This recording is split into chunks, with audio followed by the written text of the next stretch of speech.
नमस्कार मित्रांनो, पुन्हा एकदा स्वागत आहे आपल्या आवडत्या चॅनलवर ज्याचं नाव आहे पीबीजी द मेक मेंटर. मागच्या लेक्चरमध्ये आपण ऍडिशन आणि सबट्रॅक्शन साठी कोणतं साइन द्यावं आणि ते कसं करावं ते शिकलो. आज आपण शिकणार आहोत मल्टिप्लिकेशन आणि डिव्हिजन. तर मल्टिप्लिकेशन म्हणजे काय आपल्या सर्वांना माहिती आहे. गुणाकार. गुणाकार कसा करतात? क्रॉस. ओके, आता मी परत एकदा दोनच डिजिट घेतलेत, 5 आणि 6. आता 5 आणि 6 का घेतलं तर गेल्याही पण आपण 5 आणि 6 घेतलेलं. कोणताही गुणाकार करताना काय करायचं? चारही केसमध्ये बाजूला डिजिट साइन कोणता पण असतो. आता एकदा काय केलंय, चार कंडिशन तुम्हाला माहिती आहेत. एकदा 5 ला 2 वेळा प्लस साइन असेल आणि 5 ला 2 वेळा मायनस साइन असेल, 2 वेळा 6 ला प्लस साइन असेल आणि 2 वेळा 6 ला मायनस साइन असेल. चार कंडिशन येतात. काय नाही, चारही कंडिशन म्हणजे पार्ट इंटू 6 करून घ्यायचे.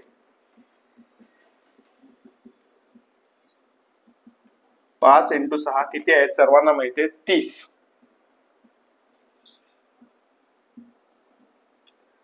ओके, मग 30 आहे. आता साइन कोणता द्यायचा? दोन्ही ठिकाणी बघा प्लस आणि प्लस आहे म्हणजे प्लस 30. एक मायनस आहे तर -30. कोणताही मायनस असो, एकच मायनस असेल तर मायनस साइन देऊन टाकायचं. आणि इथे 30 आहेत, दोन मायनस आहेत. ज्या दोन मायनस असतात गुणाकारामध्ये तर त्याचा होतो +30. ओके, ज्याच्यावरून काय शिकले?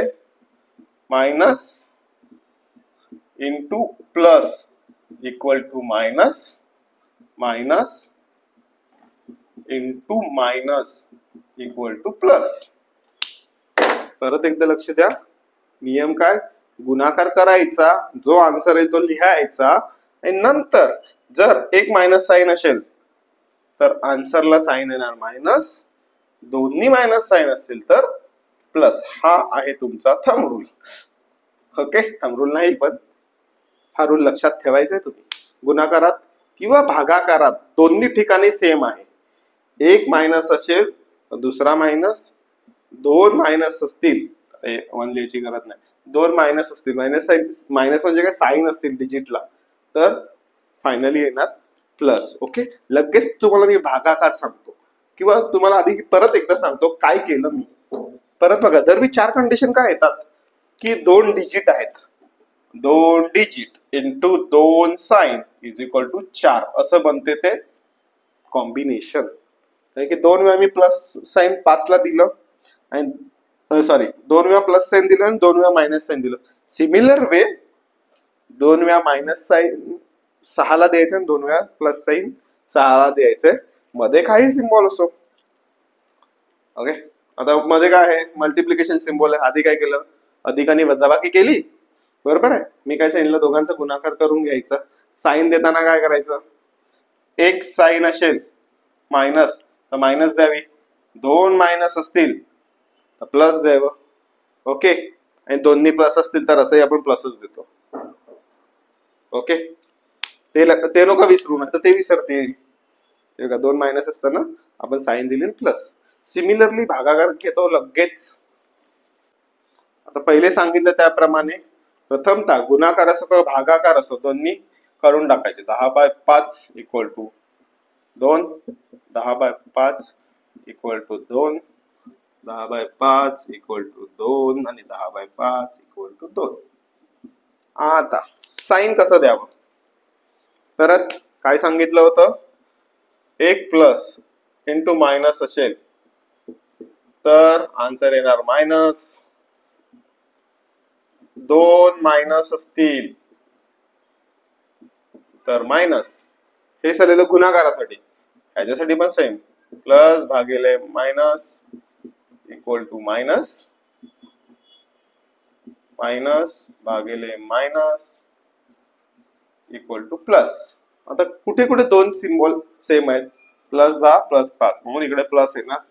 प्लस आणि मायनस, एक सिम्बॉल मायनस आहे तो इकडे आणून टाकला, सिंपल.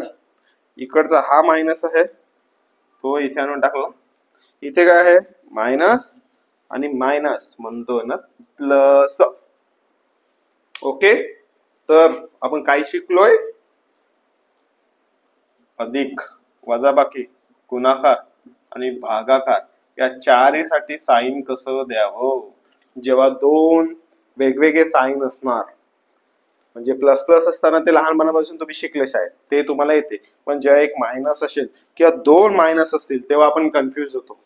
ओके, तेव्हा काय करायचं, ऍडिशन आणि सबट्रॅक्शन साठी तर काय सांगितलेलं आहे, जो मोठ्याचा साइन असतो तो द्यावा.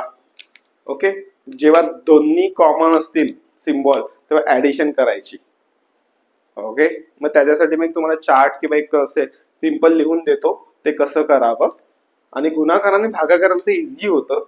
गुणाकाराने भागाकार करून टाकायचा आणि जो एकच सिम्बॉल असेल, जर मायनस एकदा असेल तर मायनस साईन द्यायचा आणि मायनस दोनदा असेल तर प्लस साईन द्यायचा. इथे मी चुकलो बघा, तुम्ही सांगत नाही मला.